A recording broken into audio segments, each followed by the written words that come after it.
Bienvenue dans Capital Humain.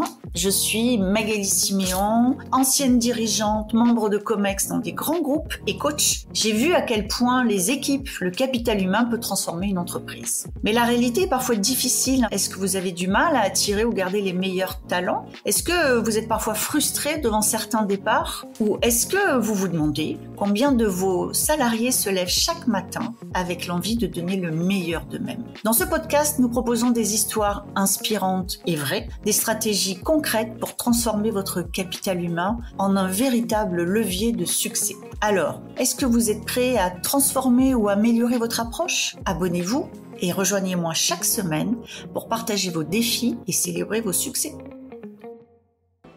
Aujourd'hui, je reçois David Budziak, un invité comme je les aime, un invité qui a essayé, fait des choses, testé et qui témoigne concrètement et au quotidien de comment on fait de la prévention et de la détection des risques psychosociaux, qui témoigne aussi de comment le burn-out peut être détecté mais pas forcément accompagné et à quel point le cercle familial et amical est important aussi sur ces sujets-là.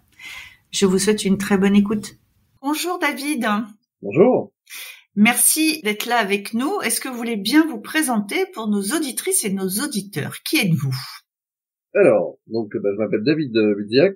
Je travaille au sein de la RATP dans un centre-bus, le centre-bus d'Aubervilliers. On a un effectif d'environ à peu près 1000 personnes, avec des postes différents. Donc, on a des machinistes receveurs, des contrôleurs, des agents de maintenance, et ensuite, évidemment, les fonctions support. Au sein de la RATP, je suis donc correspondant maintien dans l'emploi et handicap. Mon rôle est de prendre en charge les agents qui se retrouvent en situation d'inaptitude définitive à leur emploi statutaire. Et donc, à ce moment-là, l'employeur a une obligation légale, c'est de procéder à leur reclassement, bien évidemment, au sein de la RATP et de ses filiales. Et j'accompagne également les agents qui ont une reconnaissance en qualité de travailleurs handicapés. Donc, je les accompagne un petit peu dans leurs différentes démarches, soit pour faire reconnaître cette qualité, ou éventuellement travailler sur des bilans de compétences. Et ensuite, je suis en relation avec les responsables des équipes de ligne, les managers des machinistes, les managers des agents de contrôle et de la maintenance. Et j'accompagne les salariés qui peuvent être en difficulté, ou ceux, par exemple, qui souhaitent changer de métier, pour voir avec eux ce qu'il est possible de faire et vers quel métier ils peuvent s'orienter. Et je travaille également sur le sujet de l'absentéisme, notamment avec l'outil qu'on appelle le rendez-vous de liaison. Et c'est un outil qui permet de prendre contact avec un salarié qui est en absence depuis un certain temps, de voir un petit peu comment on peut l'accompagner dans le cadre de sa démarche de reprise à l'emploi. Et c'est un moyen aussi de prévention contre la désinsertion professionnelle. Parce qu'effectivement, une période d'arrêt maladie, ça peut avoir des conséquences sociales sur le salarié. Donc c'est important de toujours garder un lien et de pouvoir garder un contact avec le salarié qui se retrouve dans cette situation-là. Si je devais avoir une formule un peu familière, vous êtes en contact beaucoup avec finalement les salariés qui ont été un peu cabossés par leur vie professionnelle ou qui ont des difficultés qui fait que c'est plus compliqué pour eux la vie professionnelle. Quand vous échangez avec eux, quand vous voyez comment ça se passe, quel constat vous faites sur le monde du travail? Est-ce que vous l'avez vu évoluer? On parle beaucoup de souffrance au travail. Comment vous réagissez à ce terme? Alors effectivement, il peut y avoir de la souffrance au travail. Je vais prendre un exemple que j'ai eu il n'y a pas très longtemps, donc quelqu'un avec qui j'ai échangé dans le cadre d'un rendez-vous de liaison. Et donc cette personne-là a vécu des difficultés de reconnaissance de son travail pendant toute sa carrière. Donc c'est quelqu'un qui a souffert un petit peu de cette situation-là. Et donc voilà, après, pas toujours facile de pouvoir faire reconnaître ses qualités, faire reconnaître son travail. Mais on sent bien qu'il y a un besoin des salariés de cette reconnaissance dans le cadre du travail. Donc ça, c'est un point vraiment important sur lequel on doit travailler au sein des entreprises et faire en sorte que chaque salarié puisse s'épanouir dans le cadre de son travail et puisse évoluer au sein de l'entreprise. C'est un peu sur ces sujets-là qu'on doit travailler et accompagner peut-être ceux qui sont un peu plus en difficulté et qui ne se montreront peut-être pas de la même manière, auront peut-être un petit peu plus de difficulté à évoquer ces choses-là, mais voilà, c'est vers ces gens-là qu'il faut se tourner.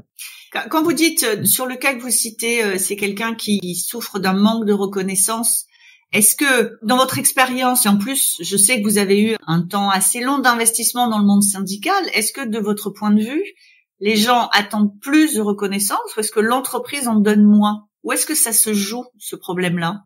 Alors, moi, je pense que ce qui se joue, c'est la capacité du manager à détecter justement les salariés qui sont peut-être un petit peu plus timorés et qui n'iront pas naturellement vers leur manager pour leur parler de leurs difficultés. Donc, titre que pour détecter un salarié qui ne va pas bien, il faut former les managers sur la question des signaux faibles. Je pense que c'est important. C'est là-dessus qu'il faut qu'on travaille. Donc là, on est complètement dans le cadre de la prévention des risques psychosociaux et c'est un gros sujet. D'ailleurs, à ce titre, je peux citer un exemple, notre centre BUS. On a commencé à former une bonne partie de nos managers sur la question de la prévention des risques psychosociaux. Je pense que c'est important de pouvoir comprendre ce que c'est que les risques psychosociaux et aussi d'accompagner les salariés qui en ont besoin. Et donc, ça veut dire que dans cette formation, vous insistez sur quoi? Ou, dit autrement, quand les managers sortent de cette formation, qu'est-ce qu'ils ont compris qui va les aider? Alors, qu'est-ce qu'ils ont compris? Ils ont compris que on n'est pas tous égaux face aux difficultés qu'on peut rencontrer dans le cadre de notre travail. Donc ça, c'est important déjà de comprendre. Et ensuite, de comprendre comment on peut partir sur des difficultés psychologiques. La détection des signaux faibles, c'est de se dire, voilà, on a un salarié en difficulté. En pratiquant, par exemple, l'écoute active, on va pouvoir mieux comprendre les difficultés d'un salarié. Mais au départ, il faut quand même être attentif aussi au comportement des agents. Un agent, par exemple, qui s'isole alors qu'auparavant, il était complètement investi au sein du groupe. Donc ça, c'est un signe faible, hein, qui peut nous permettre de se dire, bon, là, il y a un problème, cet agent-là est un petit peu à l'écart du groupe. Pour quelle raison? Ça demande vraiment d'être attentif au quotidien. Donc c'est pour ça que la prévention des risques psychosociaux, ça amène un plus aux managers pour leur permettre de gérer toutes ces situations-là. Mais quand je vous entends, on est finalement dans un mix entre prévention et diagnostic, c'est-à-dire vous parlez de signaux faibles et on sait bien, voilà, si on fait attention aux signaux faibles, ça évite que ça dérape. Et en même temps, le signal faible permet d'avoir un diagnostic et de se dire qu'il y a un problème. Vous mixez un peu les deux finalement quand vous dites ça. C'est un peu ça, oui, effectivement. Ce sur quoi on doit travailler. Et donc cette formation, je pense, permet aux managers de les mettre en alerte par rapport à ces problématiques-là. Et aussi de faire comprendre, parce que moi ce que je ressens, c'est que on a parfois des difficultés à se dire, tiens, pourquoi cet agent-là a du mal à accepter cette décision, et pourquoi un autre va le faire volontiers. La difficulté, c'est de faire comprendre aussi aux managers qu'on n'est pas tous égaux, on a chacun de nos particularités. C'est important de bien leur faire comprendre que voilà, on n'est pas tous faits pareil. On a chacun nos forces et nos faiblesses, et parfois, si on touche à l'une de nos faiblesses, on réagira sûrement de manière différente. Et ça, il faut qu'on puisse en être conscient. Et ça, le management, pour moi, c'est important. Ça. Et ça veut dire que vous demandez à vos managers d'avoir une forme de management un peu différenciée, personnalisée. Comment ils accueillent ça? Parce que ça, c'est quand même un changement dans la culture française. De prendre en compte la subjectivité de l'autre dans le management, c'est pas si courant. C'est accueilli comment? Pour certains d'entre eux, c'est un petit peu plus difficile, mais globalement, je vais parler toujours pour notre centre BUS. À Aubervilliers, on a un groupe de managers qui est vraiment à l'écoute, qui me sollicitent régulièrement d'ailleurs, hein, ils me sollicitent dès qu'ils ont un salarié qui peut se retrouver en difficulté, on essaie de l'accompagner au mieux. Donc je pense que on a la chance d'avoir un groupe de managers vraiment investis sur le sujet, et qui sont déjà, on va dire, dans une certaine bienveillance par rapport à ces problématiques. Globalement, ça se passe plutôt bien. Et les managers ont été demandeurs de cette formation ou c'est une décision qui est venue plutôt de l'équipe de direction et ils l'ont bien accueillie? Alors, c'est une décision qui a été prise par l'équipe de direction, mais cette formation a été bien accueillie. Alors, j'ai participé avec certains d'entre eux. Ça a été vraiment bien perçu par les managers. Je n'ai pas eu de managers réticents. Mais ce qui veut dire que dans votre travail au quotidien, vous devez donc être très confronté au stress au travail. Justement, ces signaux faibles, c'est quoi? À quoi on se dit là, il y a trop de stress et il faut faire attention? Alors, on a des métiers qui sont, on va dire, très exposés au stress. Notamment, je vais parler de collègues qui sont machinistes receveurs. Avec le contact au public? Alors, le contact avec le public n'est pas toujours simple, mais aussi les difficultés liées à la gestion des autres usagers de la route. Ah oui. Ça, c'est plus complexe. Donc, on a souvent des altercations avec d'autres usagers de la route. Et parfois, pour certains d'entre eux, sont relativement violents. Donc ça, c'est vrai que c'est pas simple. Donc il faut qu'on soit en capacité de pouvoir gérer des collègues qui ont été confrontés à ces situations-là. Pour certains d'entre eux, ça peut être parfois difficile. On essaie de les accompagner au mieux. Alors pour certains d'entre eux, ils peuvent effectivement partir sur une inaptitude définitive. Malheureusement, hein, ça peut arriver parce qu'à un moment donné, voilà, le corps dit stop, et voilà, si c'est plus possible, c'est plus possible. Hein. On a des formations de gestion du stress qui peuvent permettre aussi aux salariés d'apprendre à gérer ces situations conflictuelles. C'est pas toujours facile. Voilà, la conduite dans Paris, ce n'est pas simple avec problématiques de travaux, les déviations. Voilà, un métier qui est quand même malgré tout exigeant parce que bon, on a cette notion de service clientèle qui est très importante. Une certaine exigence par rapport à savoir-être aussi, hein, également. Hein. Donc voilà, qu'on soit en capacité justement de détecter ceux qui sont le plus en difficulté par rapport à l'exercice de leur métier. Vous avez utilisé une formule que je trouve intéressante, que j'allais dire que j'aime bien, mais je peux pas dire ça, mais que je trouve intéressante. Vous avez dit à un moment donné le corps dit non. Est-ce que dans votre expérience, les salariés qui vont jusque-là et donc qui sont dans une forme de burn-out, est-ce qu'il y avait d'autres causes? Est-ce que seul le travail l'explique? Est-ce qu'il y a certains profils qui sont plus susceptibles d'avoir ce phénomène de craquage? Comment est-ce que vous le voyez? Ou est-ce qu'on est tous exposés de la même façon? Alors non, on n'est pas tous exposés de la même façon. Hein. Comme je le disais tout à l'heure, on est quand même tous différents. Je pense qu'il y a une problématique de gestion de l'ego. Ça, c'est quelque chose qui est très important. Et bien souvent, quand on a une altercation avec un usager de la route, la personne insulte le collègue machiniste receveur. C'est difficile de garder son sang-froid dans cette situation-là. Et donc, je pense qu'il y a beaucoup la question de la gestion de l'ego qui joue là-dedans. C'est ce qui est le plus difficile à faire. Moi, je les sollicite et je les sensibilise sur ce sujet-là. Alors, parlons bien de ça. Parfois, l'ego n'est pas bon conseiller. Après, malheureusement, on n'est pas tous fait pareil. On a des personnes qui sont en capacité de pouvoir garder leur sang-froid en toutes circonstances, et parfois d'autres qui ont plus de difficultés. Et c'est celle-là qu'il faut essayer d'accompagner et sensibiliser sur ces questions-là. Mais c'est pas simple. Mais je partage bien votre point dans l'ego. Moi, j'y rajouterais, alors dans mon expérience, une dimension de plus, c'est les gens qui ont peur d'échouer, en fait. C'est-à-dire, j'ai le sentiment qu'on est plus exposé à ce phénomène d'aller trop loin et où le corps lâche, aussi parce qu'il y a des gens qui se mettent plus de pression et qui ont ce sentiment qu'ils pourraient échouer, et ce qui leur donne une pression supplémentaire très importante.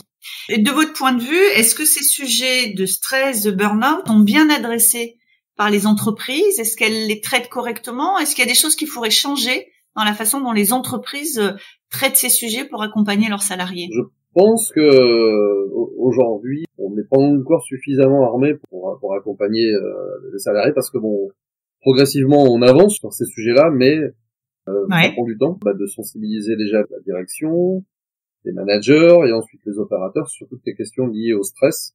Donc voilà, ça se fait pas. Voilà, on a commencé à former déjà les managers sur la question de la prévention des risques psychosociaux.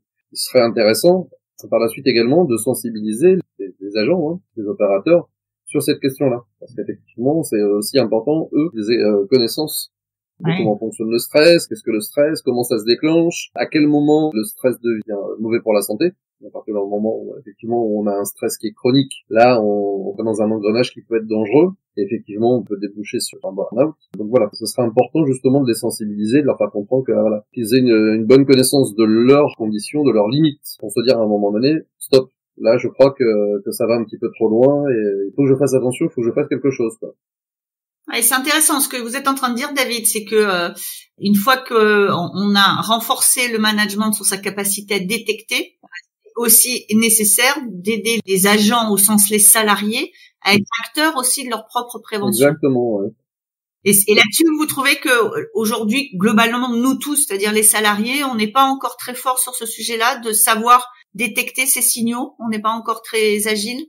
Tout à fait, tout à fait. Alors après, effectivement, quand on parle du burn-out, souvent ce sont des causes multifactorielles. Effectivement, l'entreprise a sa part de responsabilité. La charge de travail, c'est évidemment elle qui la détermine, mais pas que. On peut prendre un exemple, hein. On peut avoir 2 salariés avec la même charge de travail. Bien sûr. Ils ne font pas un burn-out. Pourquoi? Parce qu'effectivement, ils n'ont pas les mêmes capacités, pas les mêmes ressources pour faire face justement aux difficultés. Donc c'est pour ça que je pense aussi qu'il y a une certaine difficulté à faire reconnaître le burn-out comme maladie professionnelle, parce qu'on a plusieurs choses qui peuvent déclencher un burn-out. On prend aussi l'exemple même de la famille, hein, qui a un rôle hyper important, parce qu'effectivement, quelqu'un qui est exposé à un risque de burn-out, s'il est bien accompagné au niveau familial, par le conjoint, la conjointe ou les proches, c'est quelqu'un qui peut être en capacité de dire là, stop, il faut que tu t'arrêtes, parce que ça ne va plus, quoi. On a effectivement des signes Ouais. précurseurs du burn-out qui permettent de voir qu'on va progressivement se diriger vers le syndrome d'épuisement professionnel, on l'appelle comme ça aussi. Donc voilà, c'est pour ça qu'il y a plusieurs raisons qui font que derrière on peut sombrer dans un burn-out. Oui, parce que moi, dans mon expérience, ça m'est arrivé une fois ou deux de voir chez un salarié, chez un collègue, de dire et de pas être du tout entendu, en fait. Oui, tout à fait, oui. Et c'est là où ça devient compliqué pour l'entreprise, et vous avez raison de dire il y a le réseau familial ou amical, parce que presque l'entreprise empire les choses en essayant de faire bien par moment, c'est-à-dire en disant faudrait peut-être lever le pied, et pour quelqu'un qui s'est enfermé dans une dimension où il faut faire toujours plus, enfin moi je l'ai déjà vécu, on n'est pas entendu en fait, et je trouve ça très compliqué à gérer en fait pour l'entreprise. Oui, c'est pas toujours simple, et encore une fois, on parle de la question de l'ego, parce que effectivement l'ego nous dit que tu vas y arriver, tu vas pas craquer, et on veut pas fendre l'armure, parce que voilà, vis-à-vis des collègues, on a envie de garder l'image de quelqu'un de fort. Et c'est ça le danger dans le cadre du burn-out, c'est que souvent Bien sûr. les personnes qui ont un burn-out, ce sont des personnes qui sont super investies dans leur travail. Malheureusement, par effectivement de spirale, elles se retrouvent dans une spirale et ils n'arrivent pas à s'en sortir et se dire à un moment donné stop, je suis en train de faire n'importe quoi. Et c'est toute la difficulté, c'est pour ça que on n'est pas tous armés pour se dire à un moment donné stop. Donc voilà, c'est pas facile. Et je l'ai vécu même moi à titre personnel. Alors, c'était pas un burn-out, mais c'était donc mon épouse qui avait des difficultés dans le cadre de son travail. Ouais. Et c'était très compliqué pour elle et je sentais bien qu'on se dirigeait véritablement vers plus un bore-out. Le bore-out, c'est l'ennui au travail. Donc elle était plutôt dans cette spirale-là, et ça devenait de plus en plus compliqué. Psychologiquement parlant, c'était très lourd pour elle. Et à un moment donné, je lui ai dit, il faut faire quelque chose. Soit tu te mets en maladie, ou tu démissionnes, mais voilà. Et elle a entendu. Elle l'a entendu parce que voilà, moi je voyais bien au quotidien qu'elle souffrait de cette situation, quoi. Bah écoutez, merci beaucoup David, ça sera le mot de la fin, c'est que c'est multifactoriel et que l'entreprise peut beaucoup, mais que le cercle familial et amical a un rôle à jouer aussi. Merci beaucoup pour ce témoignage. Merci à vous Magali. Merci d'avoir été avec nous aujourd'hui. Si vous avez aimé cet épisode, pensez à le partager avec vos collègues ou avec d'autres dirigeants et à nous laisser une petite note. Ça fait toujours plaisir et ça nous aide beaucoup. Vous souhaitez en savoir plus? Abonnez-vous pour rester avec nous et sentez-vous libre de nous faire part de vos réflexions en commentaire. J'adore ça. Et si vous avez envie de partager votre histoire ou vos expériences, n'hésitez pas à me contacter sur mon site Lily facilite la vie info. À bientôt dans Capital Humain, le podcast pour que les salariés soient heureux et productifs.